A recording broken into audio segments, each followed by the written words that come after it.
সাধুর সাথে দেখা হয় মদনের। সেই সাধু মদনকে বলল, তুই অনেক ভালো মানুষ, তাই তোকে একটা কথা বলছি, কেউ যেন না জানতে পারে। উত্তর দিকে জঙ্গলের মধ্যে যে পুকুরটা আছে, ওই পুকুর পাড়ে মাটির তলায় অনেক সোনা পোতা আছে।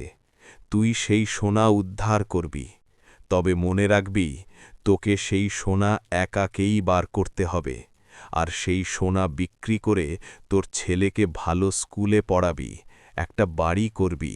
এই কথা শুনে মদন ভাবতে লাগল। ওই পুকুরঘাটে তো কেউ যায় না। আদৌ কি ওখানে সোনা পোতা আছে? কি জানি, বাড়ি গিয়ে গিন্নিকে সবটা বলতে হবে। ও গিন্নি, কই গেলে গো? বলো গো বলো, তা এত হাঁকডাক করছো কেন বাপু? গুপ্ত ধনের খোঁজ পেয়েছি যে, হাঁকডাক তো করতেই হবে। মদন তার গিন্নিকে সবটা বলল।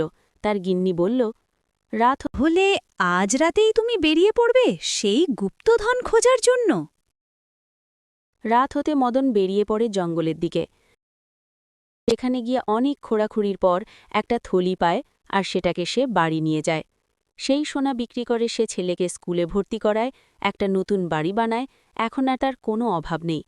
শেষে মদন বুঝল, শুধু সোনা পেলেই মানুষ বড় হয় না, ভালো মন থাকলেই মানুষ বড় হয়।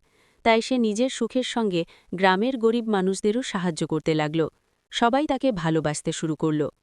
নীতিকথা: পরিশ্রম, সততা আর ভালো মনই মানুষের আসল ধন।